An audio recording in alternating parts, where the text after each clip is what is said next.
नमस्कार, न्यूज के इकलौते फैमिली शो न्यूज की पाठशाला में आप सभी का बहुत स्वागत। मैं हूं सुशांत सिन्हा। ये वो पाठशाला जहां सबकी क्लास लगती है। और सबसे पहले आपको बता दूं कि आज पाठशाला में क्या क्या है और कौन कौन सी क्लास लगने वाली है। केजरीवाल का खुलासा कैसे फेल हुआ और अब 4 दिन ईडी वो करेगी जो सोचा ना होगा, आज उसके बारे में बताऊंगा। पाठशाला में केजरीवाल पर जो बताया कैसे 100% वही हुआ, आज इसका चैप्टर भी है। खुद को बचाने के चक्कर में केजरीवाल ने सिसोदिया संजय सिंह को फंसा दिया क्या? केजरीवाल ने कोर्ट में क्या कह दिया कि सुनीता केजरीवाल का झूठ पकड़ा गया? दिल्ली में राष्ट्रपति शासन लगने की तारीख आने वाली है क्या? इन सारी खबरों के बारे में आपको आज विस्तार से बताऊंगा। इसके अलावा पीएम मोदी ने कांग्रेस और अदालतों को पर क्या कह दिया कि बवाल मच गया है। 600 वकीलों की चिट्ठी, वो कौन जो जजों पर दबाव बना रहे हैं, आज इसके बारे में बात होगी। फिर बात होगी कि राहुल गांधी गायब हैं और मोदी योगी ने 400 सीट का आधा काम कर भी दिया। यूपी की 80 सीटों पर क्लीन स्वीप के लिए मोदी योगी का प्लान क्या है?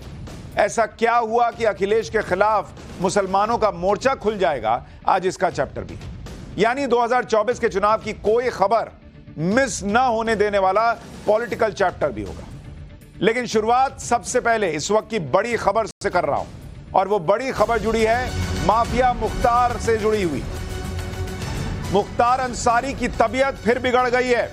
इस वक्त की बड़ी और अहम खबर आपको बता रहा हूं। मुख्तार अंसारी की तबीयत फिर बिगड़ी है और मुख्तार को बांदा मेडिकल कॉलेज ले जाया गया है।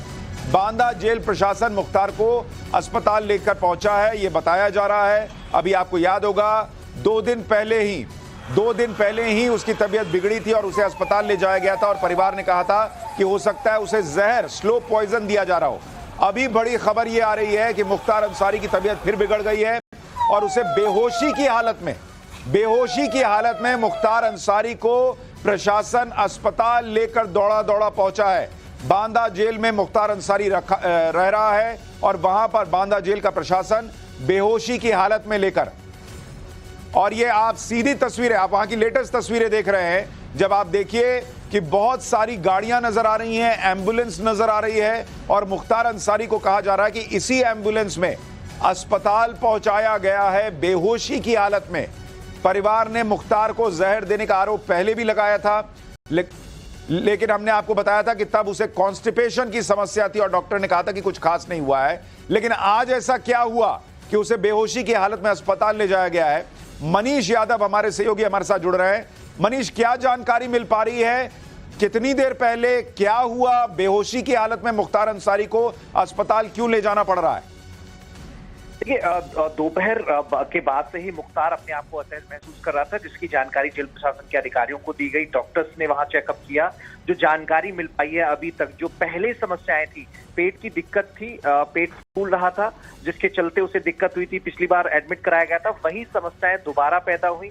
जेल प्रशासन ने रात की कोई दिक्कत बड़ी ना हो उसको ध्यान में रखते हुए फैसला किया कि उसे वापस मेडिकल कॉलेज एडमिट कराया जाएगा। एक जानकारी ये भी आई है, शुगर कुछ बढ़ी हुई है, हालत बहुत गंभीर थी, असहज महसूस कर रहा था मुख्तार, तो उसे स्ट्रेचर पर एम्बुलेंस में बिठाकर उसके बाद मेडिकल कॉलेज ले जाया गया है। डॉक्टर्स की टीम जांच कर रही है। अफजल अंसारी जो कि मुख्तार के भाई हैं, जो पिछली दफा मेडिकल कॉलेज देखने भी पहुंचे थे, उनका कहना है कि उसी दिन उसे डिस्चार्ज नहीं करना था, उसकी हालत ठीक नहीं थी, लेकिन मेडिकल कॉलेज के डॉक्टर्स ने उसे हायर अस्पताल रेफर नहीं किया, बल्कि उसे वापस जेल में भेज दिया, जिसके चलते ये सारी दिक्कत हुई है। परिवार के लोग भी पहुंचेंगे। अभी जो मुख्तार के वकील हैं वो मेडिकल कॉलेज पहुंचे हैं और डॉक्टर से बातचीत कर रहे हैं कि आखिर समस्या इतनी बढ़ कैसे गई जब उसका ट्रीटमेंट चल रहा था। तो ये सारी ठीक है मनीष, हम आपके पास अपडेट के लिए लौटेंगे, लेकिन फिलहाल की बड़ी खबर यही है कि मुख्तार अंसारी को बांदा जेल प्रशासन बेहोशी की हालत में अस्पताल लेकर पहुंचा है और वहां से जो खबर आएगी आपको लगातार इस पर अपडेट देंगे कि वहां हुआ क्या है। यह अस्पताल के बाहर की आप तस्वीरें देख रहे हैं। बड़ी संख्या में पुलिस बल वहां पर मौजूद है और बड़ी संख्या में पुलिस की गाड़ियां नजर आ रही हैं और वहां पर इस वक्त मुख्तार की हालत क्या है, क्या वो बेहोशी से निकल पाया है, क्यों बेहोश हुआ, कैसे हालत बिगड़ी, इस पर जैसे ही और जानकारी आएगी उसके बारे में आपको बताऊंगा। फिलहाल पाठशाला की पहली क्लास का वक्त हो गया है। केजरीवाल का खुलासा कैसे फेल हुआ, अब 4 दिन ईडी वो करेगी जो सोचा ना होगा, पाठशाला में केजरीवाल पर जो बताया कैसे 100% सच होता गया। खुद को बचाने के चक्कर में केजरीवाल ने सिसोदिया और संजय सिंह को फंसा दिया है क्या? और केजरीवाल ने कोर्ट में क्या कह दिया कि सुनीता केजरीवाल का झूठ पकड़ा गया, राष्ट्रपति शासन लगने की तारीख आने वाली है, यानी केजरीवाल पर पहला और कंप्लीट चैप्टर।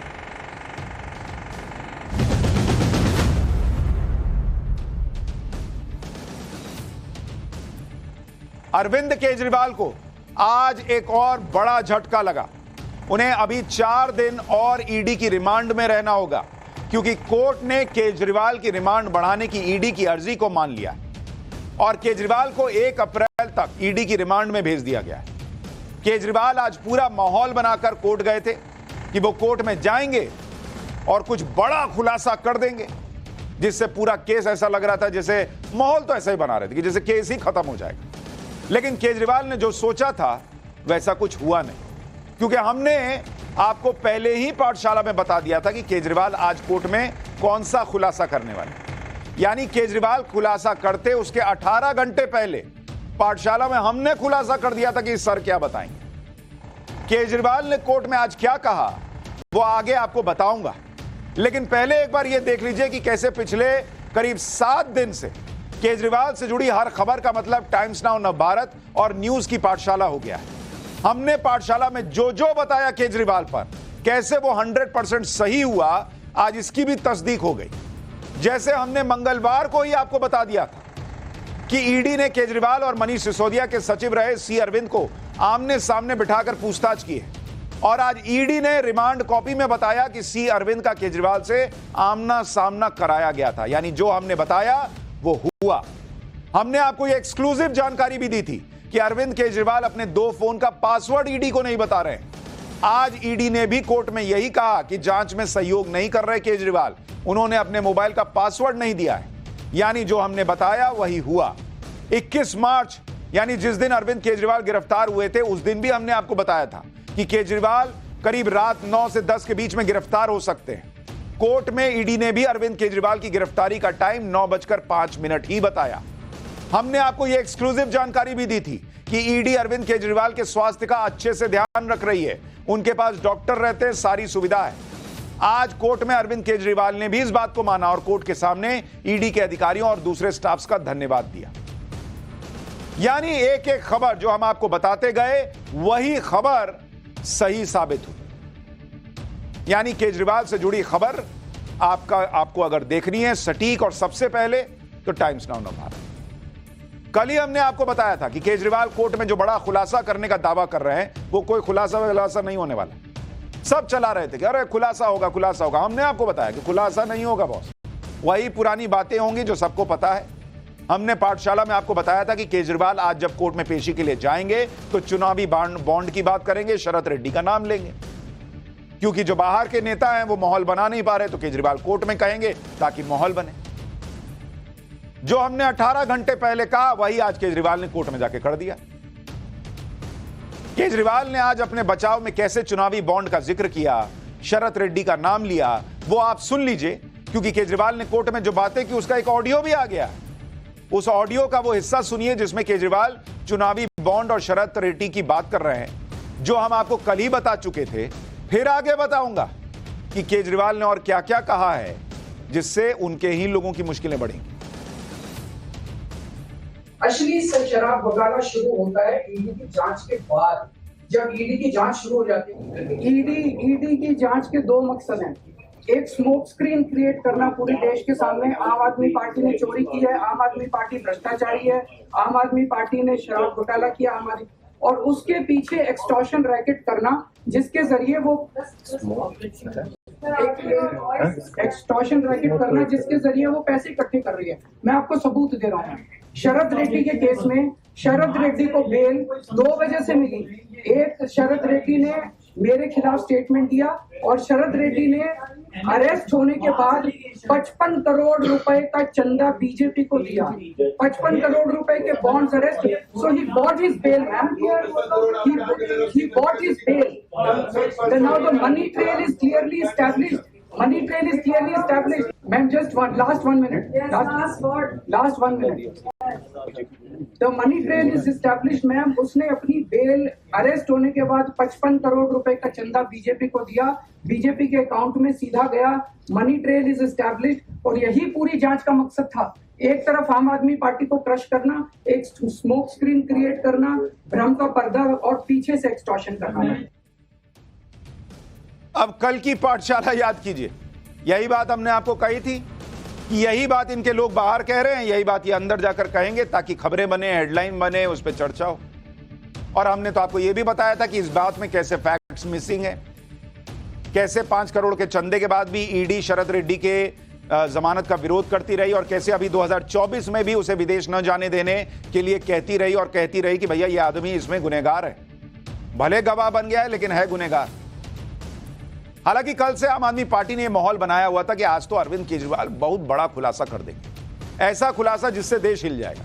लेकिन अरविंद केजरीवाल ने आज जो खुलासा किया वो कमोबेश वैसा ही था जैसा किसी ने कहा था कि मैं संसद में बोलूंगा तो धरती कांपेगी, भूकंप आ जाएगा। कमोबेश मैचिंग वाला था। हालांकि केजरीवाल का खुलासा ऐसा फुस हुआ कि उनके खुलासे के बाद भी कोर्ट ने 1 अप्रैल तक रिमांड पर भेज दिया। यानी अरविंद केजरीवाल का सो कॉल्ड खुलासा सुनकर भी कोर्ट हैरान नहीं हुआ, जबकि कल यह कहा जा रहा था कि केजरीवाल ऐसा खुलासा कर देंगे कि केस ही जैसे लग रहा खत्म हो जाएगा। लेकिन बॉस कोर्ट तो केजरीवाल को सुनने तक के लिए तैयार नहीं था। केजरीवाल जो बोल रहे थे उस पर कोर्ट ने कह दिया कि आप ये सब लिखित में दे दीजिए, हम ले लेते हैं। लेकिन केजरीवाल को तो लिखित में देना नहीं था, उन्हें तो कोर्ट में एक तरह से भाषण देना था और ऐसी बातें कहनी थी जिससे माहौल बने। लिख के देते तो माहौल कैसे बनता। यानी केजरीवाल जेल से तो सरकार चला ही रहे हैं, कोर्ट में जाकर भाषण भी दे आए। एक बार सुनिए अरविंद केजरीवाल ने कोर्ट में क्या कहा है, फिर आपको बताऊंगा कि कोर्ट में अरविंद केजरीवाल ने अपने बचाव में और क्या क्या कहा और ईडी ने इसका क्या क्या जवाब दिया और कोर्ट में ऐसा क्या कहा कि सुनीता केजरीवाल का झूठ पकड़ा गया, वो भी आपको दिखाऊंगा। मुझे क्यों गिरफ्तार किया गया है, मेरा नाम सीधे सीधे 4 स्टेटमेंट्स में आता है, वो मैं आपके सामने रखने की ज्यादा चाह रहा हूँ। आप ये सब राइटिंग में देना चाहेंगे? नहीं, मैं 1 मिनट में प्लीज मुझे बोलने नहीं दीजिए। नहीं, बोलने का ठीक है, बाद में ले दूंगा, बाद में राइटिंग में दे। आप फिर राइटिंग में ही दे दें कोर्ट में। I will take it on record. मुझे बोलने नहीं दीजिए। चलिए बोलिए। I get your point, but the thing is आपकी सबमिशंस मुझे लग रहा है काफी लेंथी हैं। नहीं है मैडम, आप राइटिंग में दे दीजिए। I will just complete in 5 Why minutes. don't you give in writing? I will just complete in 5 minutes. Please allow me. I will not permit more than that. Please allow me. All right. यानी court भी कह रहा है कि भैया लिखित में दे दीजिए ना, अगर इतना बहुत जबरदस्त पॉइंट है तो।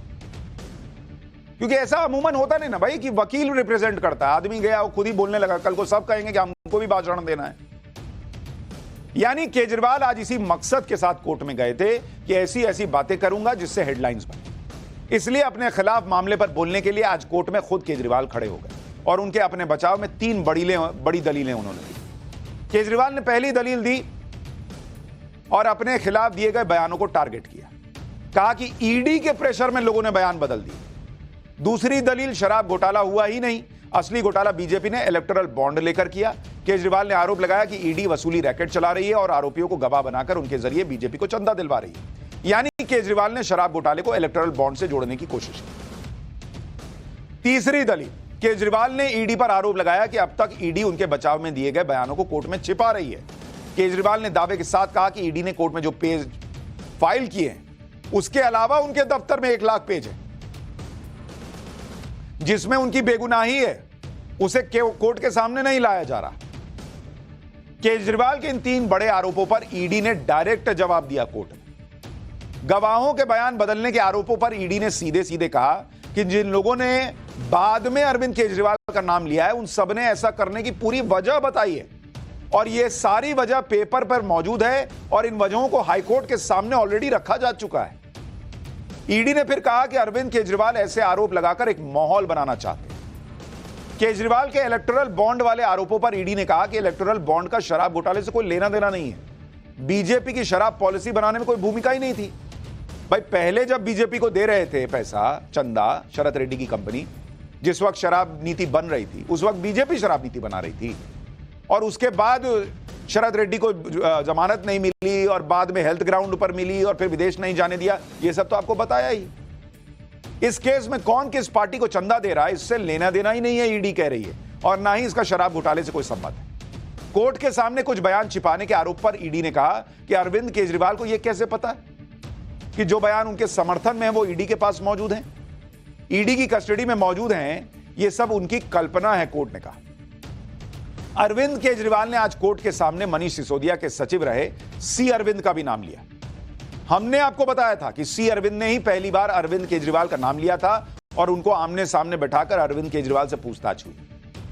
यह दावा किया था सी अरविंद ने कि मनीष सिसोदिया ने उन्हें अरविंद केजरीवाल के घर पर बुलाया था और वहां एक डॉक्यूमेंट दिया था और उस डॉक्यूमेंट के आधार पर ही जीओएम की ड्राफ्ट रिपोर्ट बनाने के लिए कहा गया था। सी अरविंद ने यह भी कहा था कि अरविंद केजरीवाल के आवास पर शराब कारोबारियों का प्रॉफिट मार्जिन 5% से 12% करने का फैसला हुआ है। इस पर आज अरविंद केजरीवाल ने अपनी दलील में कहा कि वो तो मुख्यमंत्री हैं, उनके घर पर इतने लोग आते हैं, किसी ने किसी को कोई डॉक्यूमेंट दिया तो इसमें उन्हें क्या पता चलेगा।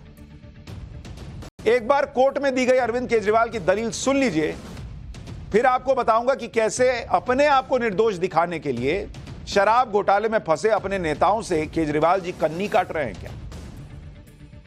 मैडम, मेरे घर पे ढेरों एमएलए आते हैं, ढेरों मंत्री आते हैं, ढेरों डिग्निटरीज आते हैं, अपने अपने सेक्रेटरी के, वो आपस में खुसर भी करते रहते हैं, आपस में डॉक्यूमेंट्स के एक्सचेंज। मुझे क्या पता कि कौन किसको क्या दे। Is this a sufficient reason to arrest the sitting chief minister? बताइए, कह रहे मुख्यमंत्री के घर पे कितने ही मिनिस्टर और अधिकारी आते हैं, वो आपस में खुसुर फुसुर करते रहते, मुझे क्या पता किसने किसको क्या दे दिया। बताइए, वहां सिसोदिया जी जेल में बंद हैं और आज इन्होंने पल्ला ही झाड़ दिया कि मुझे क्या पता किसने किसको क्या दे दिया मेरे घर पर।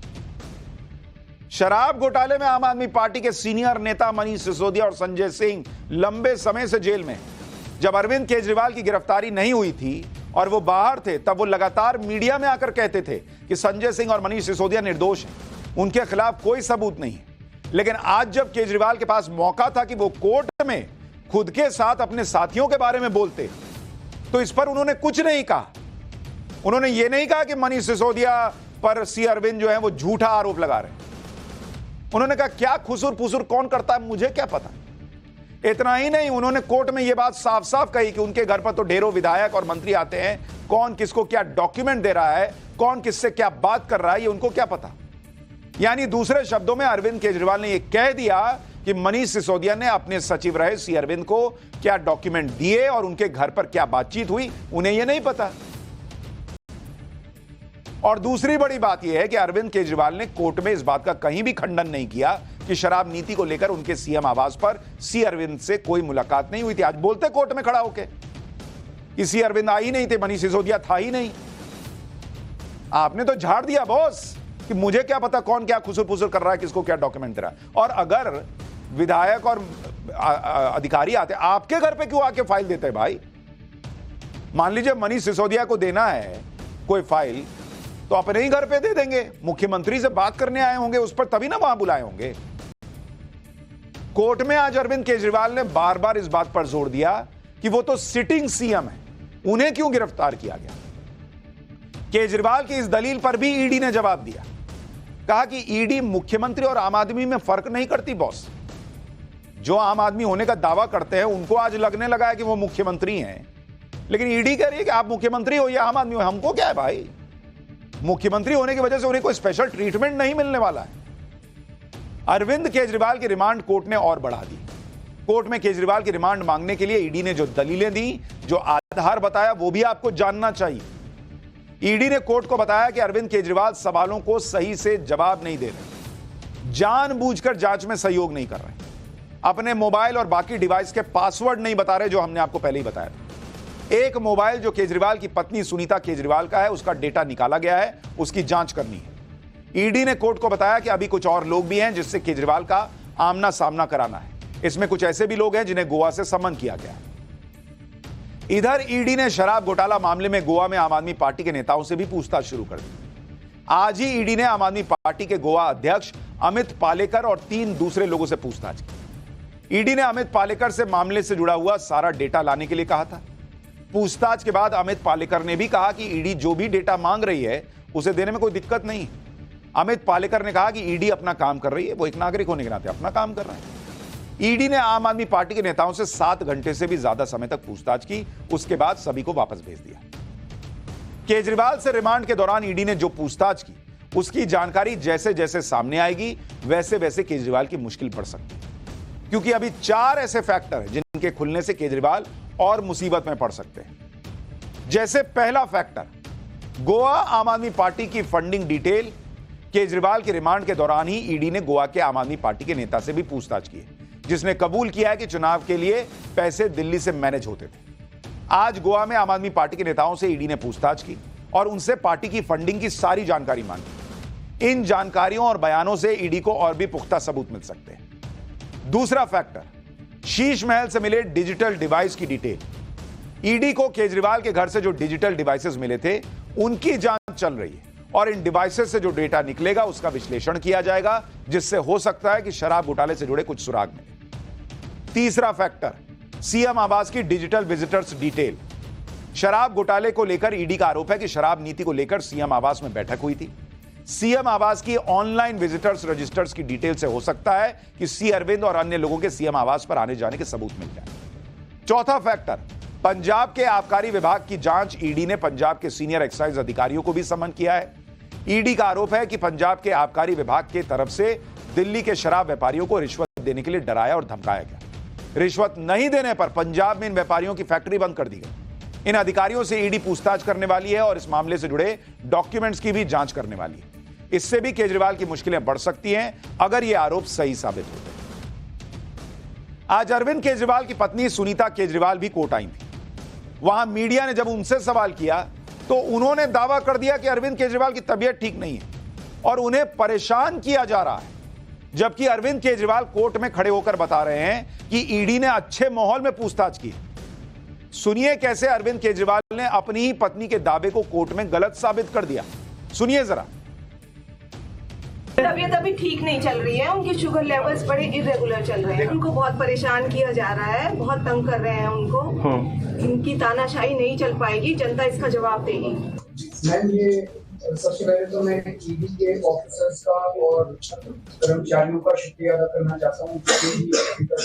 इन्वेस्टिगेशन हुई है वो बहुत कॉर्डियल एटमॉस्फेयर में हुई है। यानी कोर्ट के अंदर ईडी के खिलाफ सुनीता केजरीवाल जो माहौल बना रही थी वो तो ध्वस्त हो गया और इससे साफ हो गया कि कैसे ये लोग बात करते हैं। केजरीवाल कोर्ट में खड़े होकर कह रहे हैं कि ईडी के अधिकारियों का धन्यवाद करता हूं, बहुत अच्छे माहौल में पूछताछ हो रही है। और सुनीता जी मीडिया के सामने कह रही हैं कि इनको परेशान किया जा रहा है, शुगर ऊपर नीचे हो रहा है। देख रहे हैं आप। अच्छा, बाहर सड़क पर भी अरविंद केजरीवाल के खिलाफ आम आदमी पार्टी का माहौल ठंडा दिख रहा है। जैसे आज आम आदमी पार्टी ने अपने 5 लोगों को आईटीओ मेट्रो स्टेशन पर खड़ा कर दिया। मैं भी केजरीवाल वाला बैनर थमा दिया। 5 कार्यकर्ताओं का वीडियो डालकर पार्टी ने ट्विटर पर क्या लिखा, पूरी दिल्ली बोल रही है मैं भी केजरीवाल, और बाइसेप्स का फोटो लगा दिया। 5 लोग, गिन के 5 लोग हैं। 5 कार्यकर्ताओं को खड़ा करके आम आदमी पार्टी दावा कर रही है कि पूरी दिल्ली केजरीवाल के साथ खड़ी है। सोचिए, यह हालत है आज की डेट। और इस वक्त एक और बड़ी खबर आ रही है कि केजरीवाल को कोर्ट से कुछ और लोगों से मिलने की इजाजत मिल गई है। इस वक्त की बड़ी खबर आपको बता दूं, हिरासत में केजरीवाल को अपनी बेटी से मिलने की इजाजत मिली है। आम आदमी पार्टी के सांसद संदीप पाठक से भी मिलने की कोर्ट ने इजाजत दे दी है। तो यह बड़ी खबर। अभी इससे पहले अरविंद केजरीवाल सिर्फ अपनी पत्नी और अपने सेक्रेटरी विभव कुमार से मिल पाते थे और वकीलों से। अब अरविंद केजरीवाल अपनी पत्नी के अलावा, पर्सनल सेक्रेटरी से मिलने के अलावा अपनी बेटी से मिल पाएंगे और एक विधायक से भी मिल पाएंगे, सांसद से माफ कीजिएगा, मिल पाएंगे। उधर केजरीवाल ईडी की रिमांड में हैं और उनके नेता लगातार ऐसे बयान दे रहे हैं जिनका कोई सिर पैर ही नहीं। इतना ही नहीं, आम आदमी पार्टी के नेता तो अपने बयानों में हाईकोर्ट तक का हवाला दे रहे हैं। आप देखिए कि अरविंद केजरीवाल के खिलाफ दिल्ली हाईकोर्ट में याचिका लगाई गई कि केजरीवाल को मुख्यमंत्री पद से हटाया जाए। इस याचिका पर हाईकोर्ट में सुनवाई हुई। याचिका में कहा गया था कि केजरीवाल पर घोटालों के आरोप हैं, उन्हें सीएम पद से हटा दीजिए सर। इस पर हाईकोर्ट ने याचिका में लगाए गए आरोपों पर टिप्पणी करने से इनकार करते हुए याचिका खारिज कर दी, क्योंकि जिसने याचिका लगाई उसने कहा कि भाई इनके पास फाइल वाइल आएगी, बड़ी दिक्कत हो जाएगी, कुछ गड़बड़ कर दिया था। दिल्ली हाईकोर्ट ने याचिका के आरोपों पर तो कुछ नहीं कहा, लेकिन जेल से सरकार चलाने को लेकर अहम कमेंट किए। वो कमेंट क्या है आपको बताऊंगा, लेकिन उससे पहले देखिए कि आम आदमी पार्टी कैसे माहौल बनाने लगी। जैसे हाईकोर्ट ने केजरीवाल को जेल से सरकार चलाने की मंजूरी दे दी, आम आदमी पार्टी ने सोशल मीडिया पर पोस्ट किया और उसमें लिख दिया कि तानाशाह सुन लो कान खोलकर। अब कोर्ट ने भी कह दिया दिल्ली सरकार जेल से ही चलेगी। यानी आम आदमी पार्टी के हिसाब से हाईकोर्ट ने कह दिया हो मानो कि केजरीवाल जेल से सरकार चलाएंगे। सौरभ भारद्वाज ने तो यहां तक कह दिया कि याचिका खारिज करने के साथ ही हाईकोर्ट ने बीजेपी और एलजी की सारी बातों को भी खारिज कर दिया। सुनिए सौरभ भारद्वाज को, फिर आपको बताता हूं कि हाईकोर्ट ने याचिका खारिज करने के समय असल में कमेंट किया क्या है और ये क्या माहौल बना रहे हैं। माथा पीट लीजिएगा, फिर आप देखिएगा सच्चाई क्या है। तो हाईकोर्ट ने कहा कि आप मुझे संविधान के अंदर वो आर्टिकल दिखाइए, कानून की वो धारा दिखाइए जो ये कहती हो कि मुख्यमंत्री अगर हिरासत में हो तो वो मुख्यमंत्री नहीं रह सकते। ये बात हाईकोर्ट ने उनसे कई बार पूछी। वो और भारतीय जनता पार्टी के जो टीवी विशेषज्ञ हैं उनमें से कोई आदमी ऐसी धारा कोर्ट को नहीं बता सका। अगर आज भी बता सकता है तो वो ट्वीट कर दें। उसके बाद कोर्ट ने कहा जब आपके पास कोई कॉन्स्टिट्यूशनल प्रोविजन ही नहीं है, आपकी इन दलीलों के पीछे कोई कानून है ही नहीं, लिहाजा आपकी इस पीआईएल को डिसमिस किया जाता है, बर्खास्त किया जाता है और इसी पीआईएल के साथ भारतीय जनता पार्टी और एलजी साहब की सारी बातों को हम बर्खास्त करते हैं, खारिज करते हैं।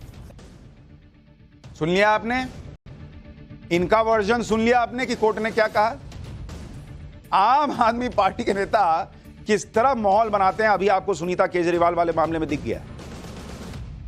लेकिन अब इसका मामला भी देखिए। आम आदमी पार्टी के नेता केजरीवाल को हटाने वाली याचिका खारिज होने की बातें तो कर रहे हैं, लेकिन यह नहीं बता रहे कि हाईकोर्ट ने याचिका खारिज करने के दौरान असल में क्या क्या कहा। आपको हाईकोर्ट ने जो कहा है वो बताता हूं। हाईकोर्ट ने कहा कि केजरीवाल के सीएम बने रहने को लेकर व्यवहारिक कठिनाइयां आ सकती हैं, लेकिन कोई कानूनी मनाही नहीं है, ये तो सब कह रहे हैं। हाईकोर्ट ने आगे कहा कि इस मामले में न्यायिक दखल की जरूरत नहीं है। अगर कोई संवैधानिक विफलता होती है तो उसे उपराज्यपाल देखेंगे और उनकी सिफारिश पर ही राष्ट्रपति शासन लगाने को लेकर राष्ट्रपति फैसला ले सकते हैं।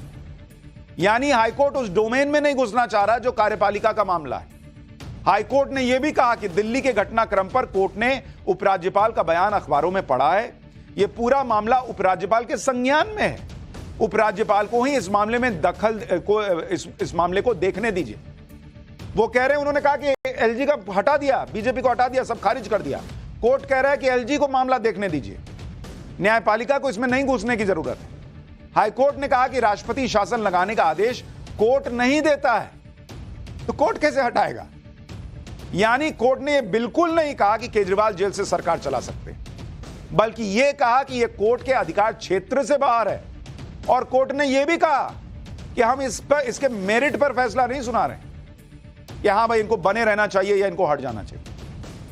इस पर जो करना है वो एलजी और राष्ट्रपति करेंगे। और एलजी ने तो कल ही साफ कर दिया था कि दिल्ली की सरकार जेल से नहीं चलने दी जाएगी। सुनिए एलजी को, फिर आपको बताऊंगा कि आज केजरीवाल ने एलजी को क्या जवाब दिया। आप एक मीडिया नेटवर्क टाइम्स नाउ के समिट पर आए हैं, तो एक हेडलाइन तो बनती है। तो दिल्ली में इस वक्त जो हाल चल रहे हैं, मैं आपसे पूछना चाहती हूं कि will all of us be bystanders. सरकार क्या जेल से चलेगी और क्या हम सब हेल्पलेस ही रहेंगे? मैं दिल्ली की जनता को एश्योर कर सकता हूं कि सरकार जेल से नहीं चलेगी।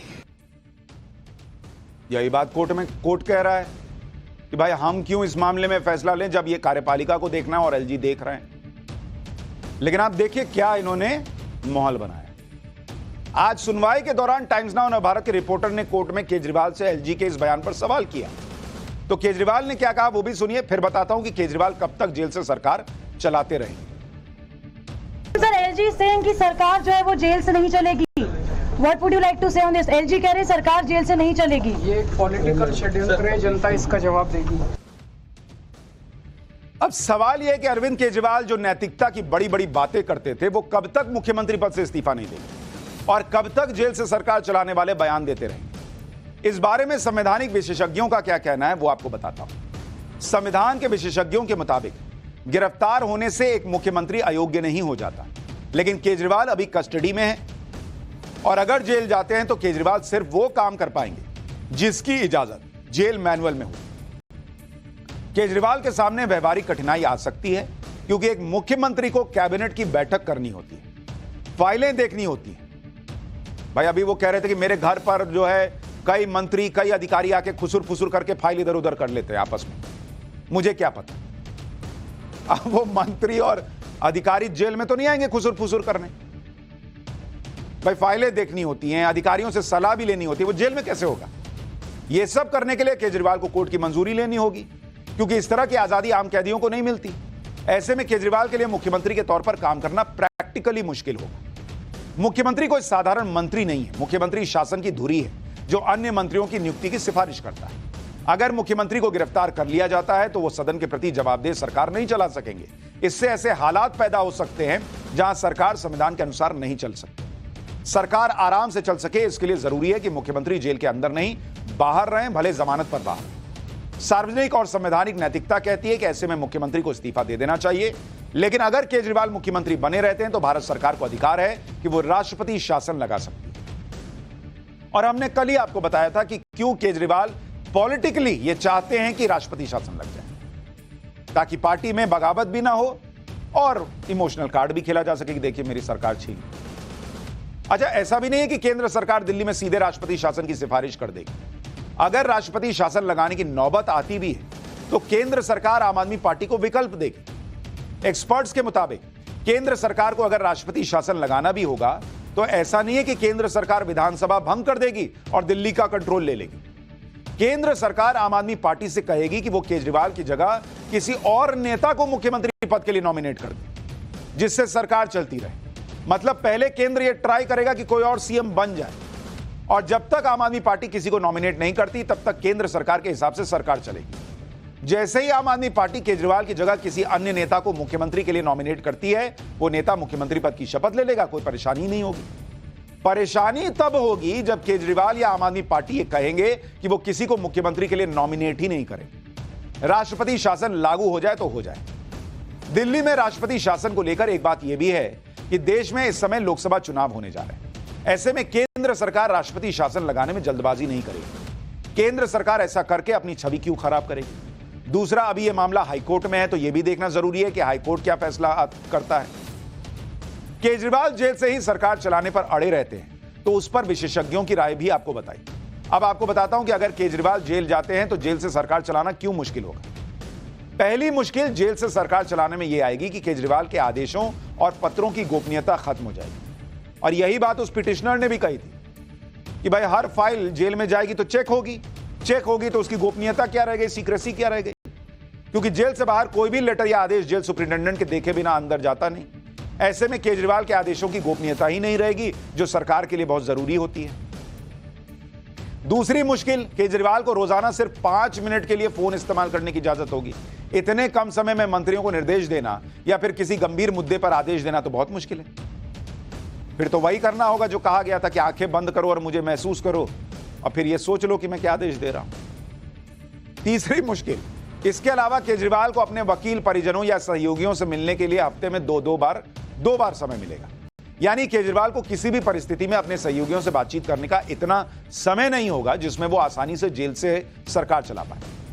चौथी मुश्किल यह है कि सरकार चलाने के लिए मुख्यमंत्री की कैबिनेट बैठक करनी होती है, मंत्रियों से मिलना होता है, फाइलों पर दस्तखत करने होते हैं। जेल में रहते हुए कैबिनेट बैठक नहीं हो सकती, मंत्रियों से रोजाना मुलाकात नहीं हो सकती, तो जेल से सरकार तो भैया चल नहीं पाएगी। बीजेपी का कहना है कि केजरीवाल अगर जेल से सरकार चलाते हैं और इस्तीफा नहीं देते हैं तो उस पर संवैधानिक विशेषज्ञ फैसला लें। मनोज तिवारी को एक बार सुनिए, फिर आपको बताता हूं कि आम आदमी पार्टी क्यों कह रही है कि पंजाब में उसकी सरकार गिराने की कोशिश हो रही है। अरविंद केजरीवाल को इस संवैधानिक संकट पैदा करने का भी दोषी माना जाना चाहिए और संवैधानिक विशेषज्ञों को बैठकर, क्योंकि माननीय कोर्ट ने भी आज कहा कि इस पे तो संवैधानिक विशेषज्ञ लेंगे डिसीजन, इसमें हमारे पास क्यों आ रहे, कोई चला गया था। तो उनका भी संकेत है कि प्रशासनिक लोग लें और ऐसे समय में हमें पूरा विश्वास है कि संवैधानिक विशेषज्ञ बैठेंगे और दिल्ली को इस तरह से ठप करके बैठने वाले, जेल के अंदर बैठने वाले व्यक्ति के ऊपर भी कोई ना कोई कार्रवाई होगी। यानी केजरीवाल के लिए जेल से सरकार चलाना बहुत मुश्किल होगा और केजरीवाल पर नैतिकता के नाते इस्तीफा देने का दबाव भी बढ़ेगा। लेकिन आम आदमी पार्टी ने एक नया आरोप लगाकर मामले को पंजाब की तरफ डाइवर्ट करने की कोशिश की। सौरभ भारद्वाज ने कहा कि पंजाब में आम आदमी पार्टी के विधायकों को फोन आ रहे हैं, विधायकों को पैसा और पोजीशन का लालच दिया जा रहा है। सुनिए सौरभ भारद्वाज को, फिर आपको बताऊंगा कि आम आदमी पार्टी के इस आरोप में कितना दम है। आम आदमी पार्टी को तोड़ने के लिए, हमारी दिल्ली और पंजाब में सरकार गिराने के लिए ऑपरेशन लोटस चलाया जा रहा है। मगर हमें गर्व है हमारे विधायकों पे कि उन्होंने इस बात को पार्टी की लीडरशिप को बताया। पंजाब में बहुत सारे विधायकों के पास पार्टी बदलने के लिए, भारतीय जनता पार्टी में आने के लिए उनको पैसा ऑफर किया गया, उनको Y+ सिक्योरिटी ऑफर की गई, उनको पोजीशंस ऑफर की गई, यहां तक कि उनको संसद के अंदर चुनाव लड़ाने की बात भारतीय जनता पार्टी ने कही। सौरभ भारद्वाज के मुताबिक पंजाब में जो भी विधायक या सांसद पार्टी छोड़कर जा रहे हैं वो ऑपरेशन लोटस की वजह से जा रहे हैं। लेकिन कल ही आम आदमी पार्टी के सांसद सुशील कुमार रिंकू ने बीजेपी ज्वाइन करते समय जो कहा वो आम आदमी पार्टी को देखना चाहिए। सुशील कुमार रिंकू ने कहा था कि उन्होंने अपने संसदीय क्षेत्र जालंधर में देखा कि वो विकास के मामले में कितना पीछे। देश आगे बढ़ रहा है लेकिन पंजाब कहीं ना कहीं विकास के मामले में पीछे रह रहा है। सुशील कुमार रिंकू ने कहा कि वो नया जालंधर बनाने के मकसद से बीजेपी में आए थे, उन्हें किसी का डर नहीं है।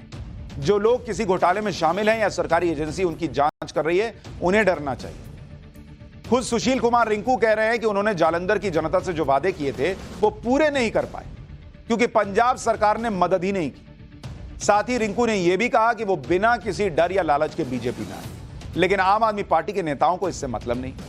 वो तो अपनी कहानी सुनाते हैं और अपनी बात बताते हैं। लेकिन केजरीवाल से अब अगले 4 दिन ताबड़तोड़ पूछताछ होगी और केजरीवाल से जुड़ी हर खबर दावे के साथ कह सकता हूं कि सबसे पहले आपको टाइम्स नाउ नवभारत पर देखने को मिलेगी और पाठशाला में भी देखने को मिलेगी। अब पाठशाला में चुनावी खबरों का चैप्टर, राहुल गांधी गायब है, मोदी योगी ने 400 सीट का क्या आधा काम पूरा कर लिया, यूपी की 80 सीटों पर क्लीन स्वीप के लिए मोदी योगी का क्या प्लान चल रहा है, ऐसा क्या हुआ कि अखिलेश के खिलाफ मुसलमानों का मोर्चा खुल जाएगा क्या, और 2024 के चुनाव की कोई खबर मिस ना होने देने वाला चैप्टर अब शुरू करते हैं।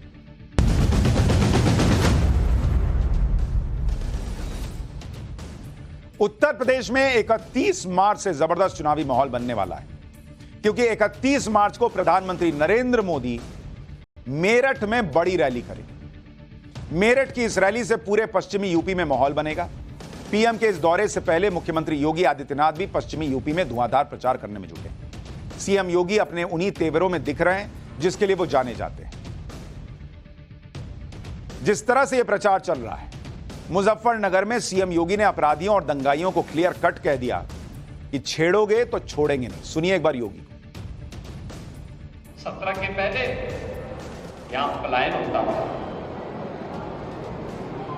व्यापारी पलायन करता था, नागरिक पलायन करता था, लेकिन अब व्यापारी और यहां का नागरिक पलायन नहीं करता है, अपराधी अब यहां का पलायन करता है। एक अपराधी गले में तख्ती लटका करके अपने जीवन की भीख मांगने के लिए मजबूर होता है, कहता साहब जान बकस दो, आगे से ठेला लगा करके गुजर बसर कर दूंगा, किसी को हम छेड़ेंगे नहीं। तो हम भी कहते हैं कि छेड़ोगे तो छोड़ेंगे भी नहीं। सीएम योगी बिना लाग लपेट के बात करने के लिए जाने जाते हैं। जो कहना होता है मुंह पे कहते, सीधा कहते। सीएम योगी का एक बयान और वायरल है जिसमें उन्होंने कहा कि वो भजन करने नहीं आए, भजन करना होगा तो मठ में करेंगे, वो शासन करने आए। तो दमदार तरीके से शासन करेंगे।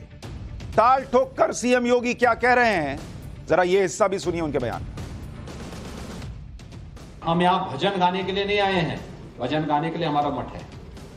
हमें जब गाना होगा मठ में जाएंगे। शासन में आए हैं तो शासन दमदार तरीके से चलेगा और उस दमदार तरीके से चलाना सिखाएंगे। जिसको काम करना होगा हमारे साथ काम करेगा, जिसको काम नहीं करना होगा वो छुट्टी लिख के दे, मैं भी सैंक्शन करता हूं, जीवन भर के लिए छुट्टी कर दूंगा। लेकिन मेरी डिक्शनरी में ना शब्द नहीं होगा, हमें निकालना है तो निकालना है। कावड़ यात्रा यूपी के अंदर निकलेगी, चाहे अन्य राज्य स्वीकृति दे न दे, यूपी के अंदर हम निकालेंगे। यानी योगी आदित्यनाथ भी फुल फॉर्म में। एक तरफ मोदी योगी की जोड़ी यूपी में बीजेपी के क्लीन स्वीप के लिए मोर्चा संभाल चुकी है। सीएम योगी ताबड़तोड़ रैलियां कर रहे हैं। पीएम मोदी भी मेरठ से यूपी में चुनाव प्रचार की शुरुआत करने को तैयार है। वहीं दूसरी तरफ अखिलेश यादव अब तक बीजेपी को टक्कर देने के लिए समाजवादी पार्टी के कैंडिडेट तय करने में ही भयंकर कंफ्यूज दिखाई दे रहे हैं। कैंडिडेट के सिलेक्शन को लेकर समाजवादी पार्टी में घमासान मचा हुआ है बॉस। कहने को तो अखिलेश ने यूपी में सबसे पहले लोकसभा चुनाव के लिए उम्मीदवारों की लिस्ट जारी कर दी थी, लेकिन जैसे जैसे चुनाव की तारीख नजदीक आ रही है, पहले से घोषित कैंडिडेट्स को लेकर अखिलेश का कंफ्यूजन बढ़ता नजर आ रहा है।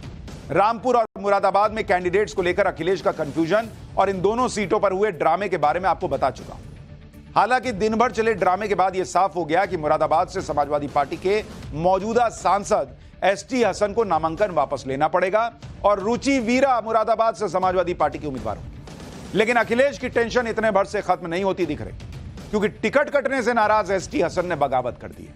उन्होंने अखिलेश यादव पर आजम खान के दबाव में काम करने का आरोप लगा दिया। यही नहीं, एसटी हसन ने मुरादाबाद में समाजवादी पार्टी की उम्मीदवार रुचि को प्रचार करने से भी साफ इनकार कर दिया।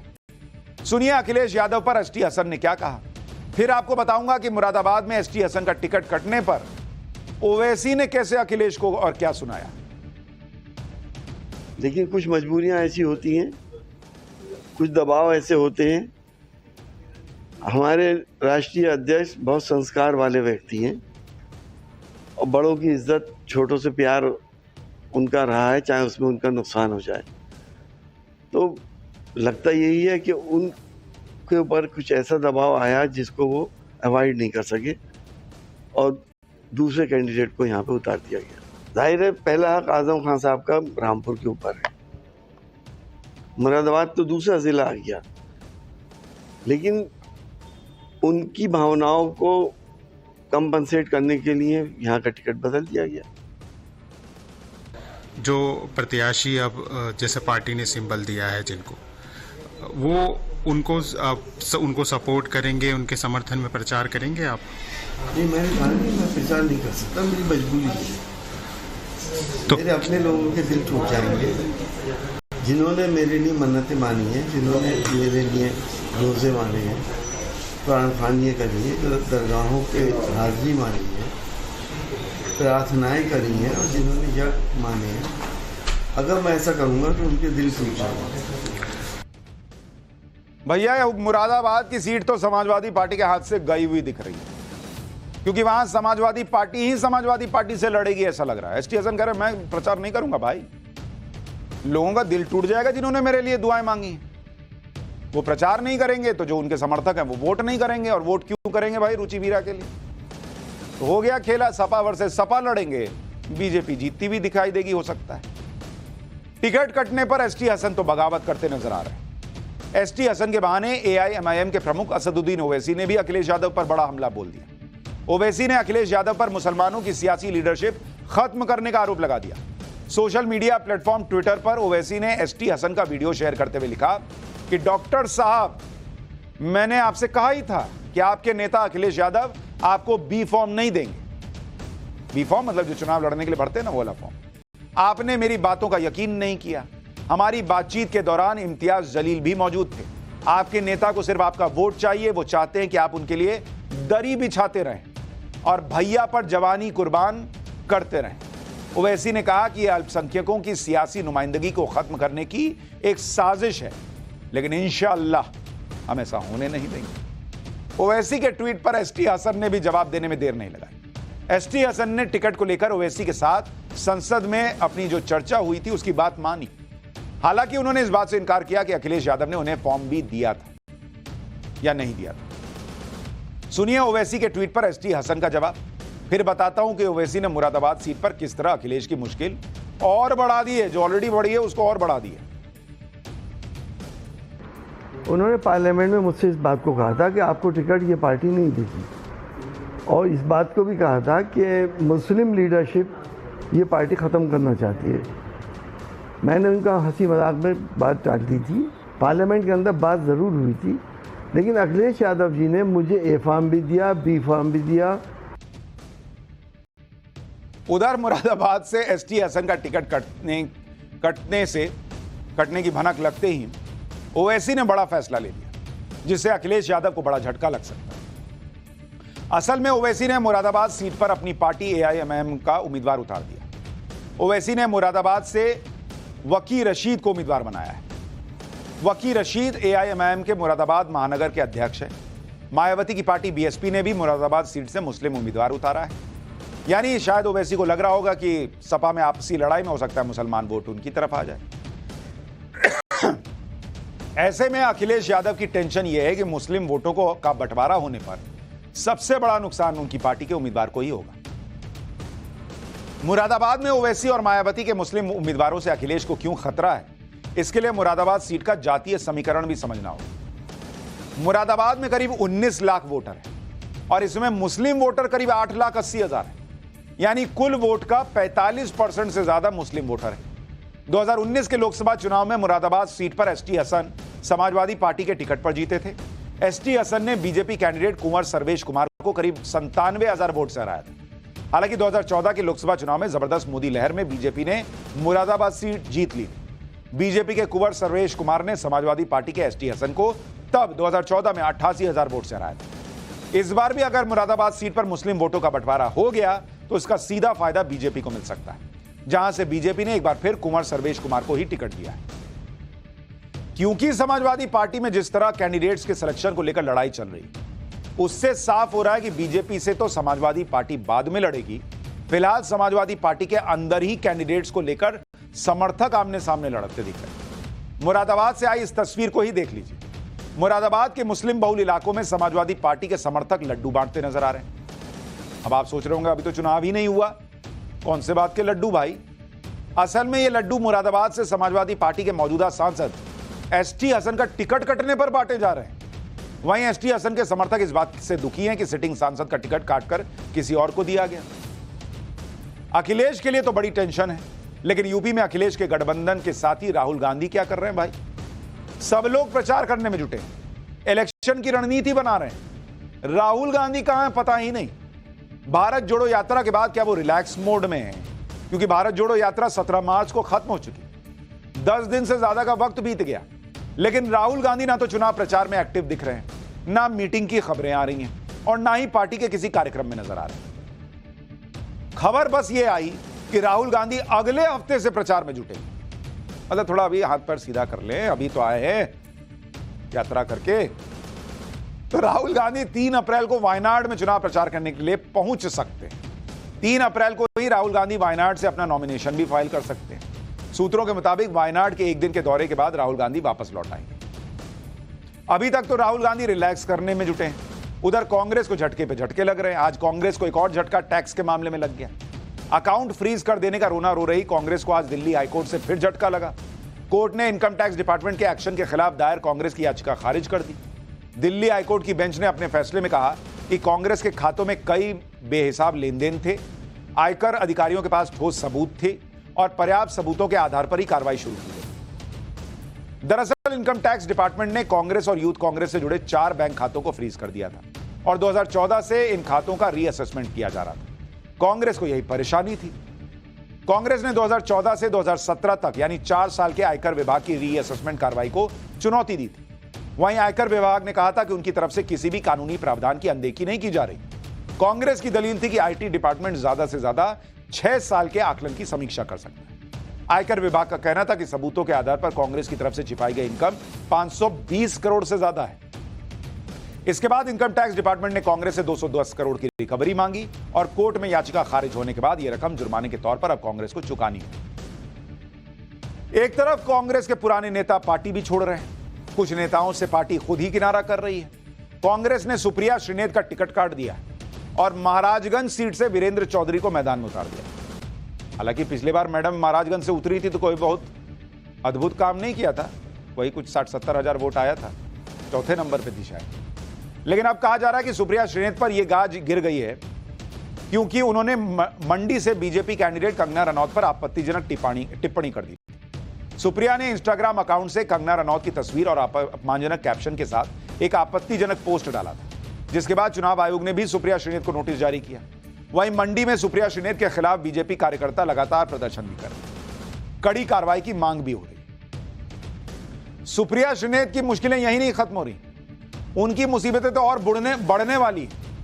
दिल्ली के एलजी ने पुलिस कमिश्नर को पूरे मामले की जांच करने के लिए कह दिया है, जरूरी हो तो कानून के अनुसार एक्शन लेने के लिए भी निर्देश दे दिया है। दिल्ली पुलिस जांच करेगी कि यह सोशल मीडिया पोस्ट किसने किया था, साथ ही इस बात की भी जांच होगी कि किसके मोबाइल फोन का इस्तेमाल किया गया था। यानी सुप्रिया श्रीनेत जी के लिए बहुत अच्छा वक्त तो नहीं चल रहा और ना ही उनकी पार्टी के लिए चल रहा है।